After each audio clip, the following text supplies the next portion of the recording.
मिला है, जी। उस पर क्या कहना चाहेंगे? मिस यूपी का खिताब जीतकर मुझे बहुत खुशी है कि मैं गोरखपुर का नाम रोशन की पूरे उत्तर प्रदेश में। और मैं चाहूँगी आगे भी जैसे मैंने नाम रोशन किया है गोरखपुर का, वैसे और भी महिलाएं और भी स्त्रियां आए सामने आए, अपने प्रतिभा को शो करें और गोरखपुर का नाम रोशन करें। मिस यूपी या मिसेस यूपी? सर ये मिस यूपी और मिसेस यूपी दोनों का था। मेरा जो कैटेगरी था वो मिसेस यूपी का था। अभी इससे पहले भी पिछले साल एक यहाँ से मिसेस यूपी गोरखपुर से सिलेक्ट हुई थी, फर्स्ट रनर अप। अच्छा, हाँ, मिसेस यूपी। तो उनके बारे में क्या कहना? मिसेस यूपी जो फर्स्ट रनर अप गोरखपुर से बनी थी, वो शायद अभी वो अपना खुद का कुछ बिजनेस स्टार्ट करी है। देखिए कभी भी हम चाहे विजेता बने, first runner up, second runner up, हमारे जब भी प्रतिभा को हम शो करते हैं किसी भी स्टेज पे, प्लेटफॉर्म पे, तो वहाँ पर ये मैटर नहीं करता कौन जीत रहा है, कौन हार रहा है, किसका फर्स्ट रनर अप, कौन विजेता, कौन सेकेंड रनर अप। हम अपने आप में वहाँ खुद में विजेता बन जाते हैं। अगर हम उस स्टेज तक पहुँचे हैं तो हम खुद विजेता बन जाते हैं। अगर मिस वर्ल्ड की बात करें तो रीता फारिया से सफ़र शुरू होते होते प्रियंका चोपड़ा से होते हुए और आपके यूनिवर्स भी अगर उसमें जोड़ देते हैं। लोगों से मैं काफ़ी ज़्यादा इंस्पायर हो गई थी। जब भी मैं टीवी देखती थी तो मुझे ये लगता था कि काश मैं भी टीवी पे प्रियंका चोपड़ा जैसी दिखूं, उनकी तरह चलना। उनको एक तरह से प्रियंका चोपड़ा को मैंने अपना आइडियल समझा है और मैं हमेशा से कोशिश करूंगी कि उन्हीं की तरह आगे बढ़ूं। गोरखपुर पूर्वांचल ये थोड़ा सा बैकवर्ड इलाका माना जाता है इस बैकवर्ड नहीं है सर। इस कंसेप्ट में कि यहाँ पर अभी उतना एक्सपोजर नहीं है कि यहाँ की लड़कियाँ अभी फॉरवर्ड होकर के आगे आवे। ये चैलेंज कैसे हुआ और फिर ये आप आगे? सर देखिए ये बैकवर्ड एरिया नहीं है। पहली बात तो हमारा पूर्वांचल आज देश भर में तरक्की कर रहा है। योगी जी ने भी काफ़ी गोरखपुर को तरक्की कराया है, पूरे पूर्वांचल को तरक्की कराया है। तो देखिए ये सोच की बात होती है। छोटी सोच, बड़ी सोच, ये आपको छोटे शहर में भी मिलेगी और बड़े शहर में भी मिलेगी। रही बात सपनों को उड़ान देने के लिए, तो देखिए आप चाहे छोटे शहर से बिलोंग करते हो या बड़े शहर से बिलोंग करते हो, अगर आपके अंदर थोड़ी भी प्रतिभा, थोड़ा भी टैलेंट है तो उसे आप उजागर करिए, भले ही आप छोटे शहर से क्यों ना बिलोंग करते हो। इस मकाम तक पहुंचने में कितनी तैयारी करनी पड़ी और किस किस दौर से गुजरना पड़ा? सर ये तो मेरा प्रोफेशन नहीं था, मेरा पैशन है ये। तो एक पैशन बचपन से ही होता है। हर व्यक्ति में जो पैशन होता है वो बचपन से ही होता है। और मैं भी जैसा भी मैंने बताया कि मैं टीवी देखती थी तो मुझे बहुत अच्छा लगता था जब मैं लारा दत्ता या प्रियंका चोपड़ा वगैरह को देखती थी, सुष्मिता सेन, ऐश्वर्या राय को देखती थी, तो कहीं ना कहीं मेरे मन में आता था कि काश मैं भी टीवी पे इस तरह से दिखूं, मुझे भी क्राउन पहनाया जाए और लोग मुझे भी जाने। तो ये बचपन से जो एक अंदर से एक गट फीलिंग थी कि हाँ आगे कुछ करना है, इस फील्ड में भी अपना एक नाम बनाना है, वो आज मुझे 9 AM के द्वारा, इस मंच के द्वारा खुद को साबित करने का एक मौका मिल गया। 9 AM क्या है? जी एक कंपनी है जिन्होंने ये पूरा इवेंट ऑर्गेनाइज कराया। चलिए थोड़ी सी आपकी मेमोरी को रिकॉल करने की कोशिश करते हैं। आखिरी समय है, फाइनल स्टेज पे 5 या 7 या 10 जो भी होते हैं, मुझको नहीं पता कितने लोग होते हैं फाइनल में। फाइनल में सर 25 थे, मिस में भी 25 और मिसेस में भी 25, तो दोनों की कैटेगरी अलग अलग। तो 25 लोग फाइनल हैं और अनाउंसमेंट एक का होना है। टॉप 3। चलिए टॉप 3 का अनाउंसमेंट हम कर लेते हैं, उसको भी थोड़ा सा और कट शॉर्ट करते हैं। जी। टॉप 3 के अंदर आप खड़ी हैं, एक का अनाउंसमेंट होना है, किसी एक के सर पर क्राउन बनना है। उस वक्त अभी अनाउंसमेंट नहीं हुआ, क्या अंदर आपके चल रहा था, क्या फीलिंग्स चल रही थी? सर ये थोड़ा उस टाइम जो फीलिंग होती है टॉप 3 में, तो हार्ट बीट बिल्कुल धक धक वाली फीलिंग रहती है। ये तो यही लगता है कि कौन जीतेगा, क्या होगा, क्या रिजल्ट आना है, क्योंकि क्वेश्चंस में भी ये 3-4 राउंड मिलकर होता है। तो कोई मुझसे भी ज्यादा गुड लुकिंग था, किसी ने या हम तीनों में से हो सकता है मैंने ही कुछ अच्छा क्वेश्चंस का आंसर किया हो।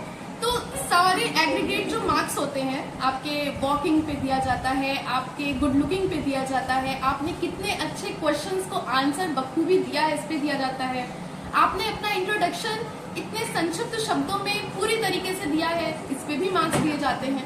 तो कहीं ना कहीं एक कंफ्यूजन रहता है कि हम किस एरिया में ज्यादा अच्छा परफॉर्म किए हैं कि हमें वहां से एक विनिंग टैग मिल सकता है। फिर सवाल हम दोहरा रहे हैं, टॉप 3 में खड़े हैं, इस वक्त स्थिति आपकी क्या है? आपने तो फिर से वही फीलिंग दिलवा दी।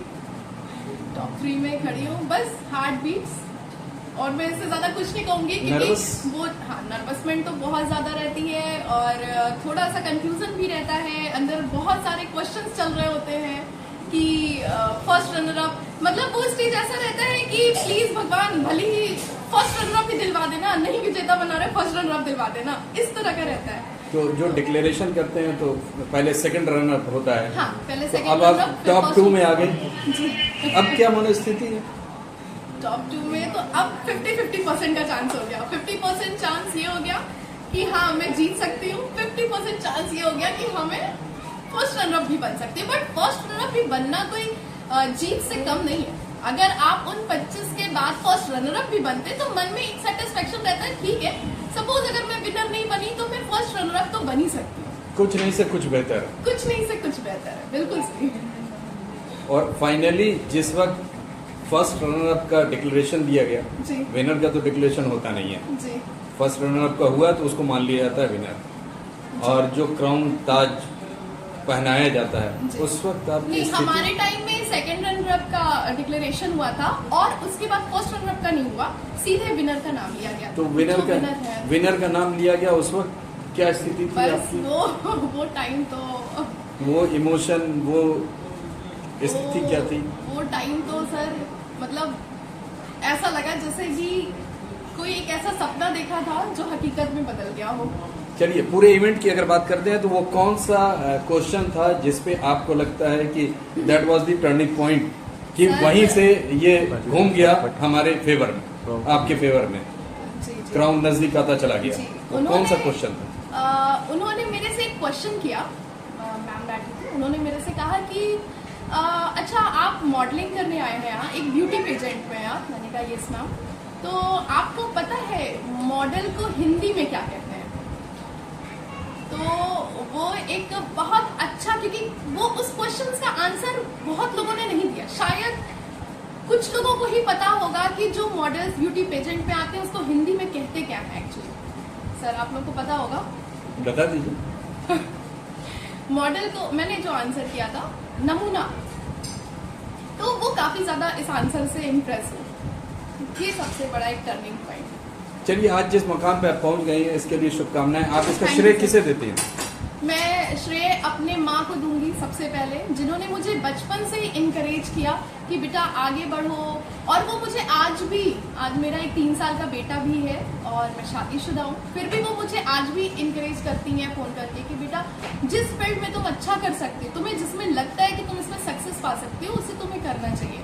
और मेरे father in law, mother in law, मेरे हस्बैंड, सबका सपोर्ट रहा है मुझे आगे बढ़ाने के लिए। हस्बैंड चौथे नंबर पे आ गए? नहीं, चौथे नंबर। पहले नंबर पे माँ है, दूसरे नंबर पे फादर इन लॉ है, तीसरे पर मदर इन लॉ है, चौथे पे हस्बैंड है। और ये लाइव हो रहा है और वहां तक जाएगी न्यूज, ये अब आप समझ लीजिए। जो यंग जनरेशन है, जो इस फील्ड में जाना चाहते हैं, उनके लिए आपका संदेश?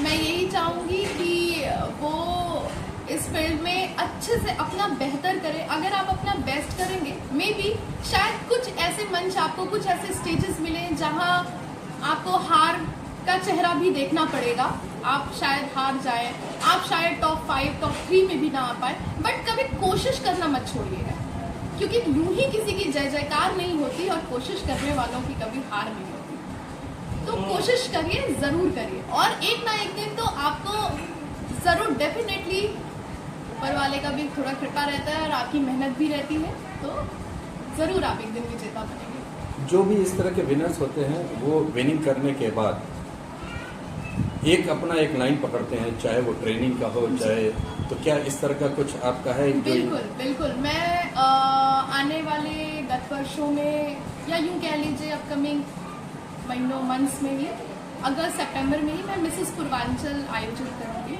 और उसके लिए मैं जितने भी रूरल एरिया की जो महिलाएं, स्पेशली महिलाएं, उन्हें जिन्हें अपॉर्चुनिटी नहीं मिलती अपने ससुराल से, अपने घर से, या जिस वजह से भी उनके अंदर टैलेंट होते हुए भी वो आगे नहीं आ पाते, मैं उन्हें ट्रेनिंग दूंगी, प्रशिक्षण दूंगी और उन्हें इतना पॉलिश कर दूंगी कि वो कभी भी किसी भी स्टेज पे जाएंगी। मिसेस पूर्वांचल में तो ऑब्वियसली आएंगी, और अगर आगे भी वो किसी भी स्टेज पे जाती हैं तो उन्हें एटलीस्ट टॉप 5 में तो चुन ही लिया जाएगा। तो ये डिस्क्रिमिनेशन क्यों मिस्टर पूर्वांचल क्यों नहीं?